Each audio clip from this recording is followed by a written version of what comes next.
All right, everyone, I wanted to share with you guys a few easy tricks that you can do with excavating that are easily going to double or even triple the amount of gold that you end up making from this trade skill. And excavating is a really good one. It's got to be one of the best trade skills for making gold, but there's a couple of things in particular that you want to do correctly that are really going to maximize the amount of gold that you end up making from this trade skill. And after working on this quite a bit over the last few days, something super important that you'll notice, especially as you get to level 20 and higher, is a very large amount of the rewards and the gold potential from excavating is actually going to end up coming from the mini game.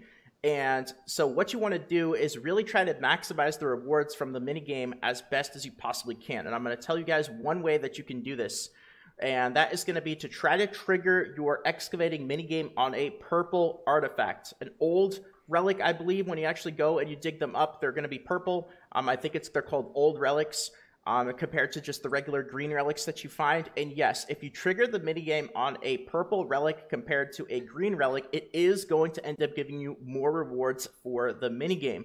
So once you get to 20 plus excavating, of course, you're going to unlock this ability right here. You're going to go and you're going to gather up your 5 stacks. You want to make sure not to AFK. You want to make sure to actually be diligent about finding nodes, excavating, try to find an uncontested area if you can, so that you don't end up letting your stack end up dropping or you have to restart. And basically every relic that you end up finding is going to give you 1 stack of this. It's going to increase your movement speed. It's going to have like a 1 minute cooldown or 1 minute timer on it. So again, make sure you don't let it drop. And once you end up getting to 5 stacks, what you want to try to do is trigger on a purple relic for more rewards, because a purple relic minigame will give you more rewards compared to a green relic minigame.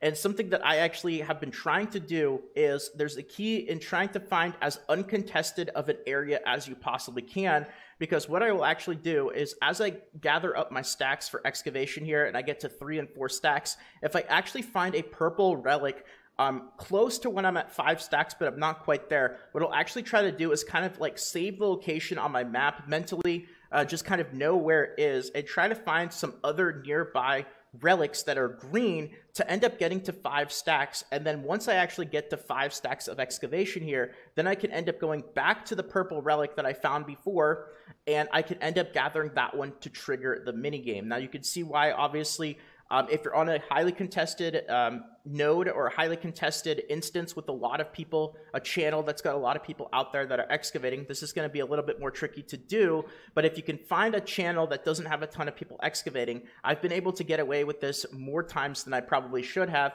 and it works really, really well for bolstering the amount of rewards that you get by doing this. Because yes, a purple relic minigame will give you more loot than triggering the minigame on a green relic. So you really want to try to find a purple one if you can. Now, another important thing is when you actually end up triggering the minigame, it can be a little bit tricky. And I've failed the minigame more times than I am proud to even say.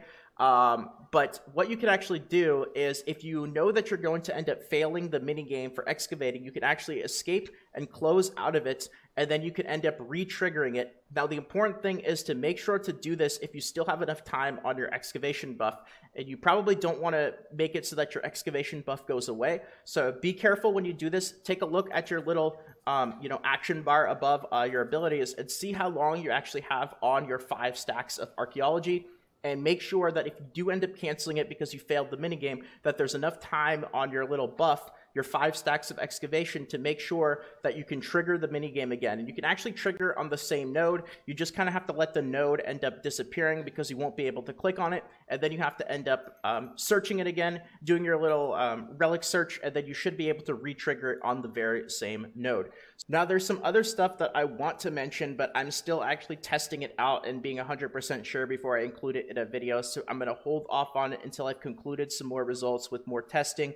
But hopefully these couple of tricks will be able to really help you increase the amount of gold that you get by excavating by a huge amount, because again, a huge amount of the rewards are going to be focused on the minigame, and so maximizing that minigame however you can is a very important part of getting as much gold from excavating as possible. So that's going to be about it for this video. If you guys enjoyed, consider leaving a quick like, consider subscribing to the channel for more videos like this in the future, and feel free to check out the Twitch stream, twitch.tv/salt, where I'll be streaming Lost Ark as well as other games. Thanks again, everyone. Take care, and until next time.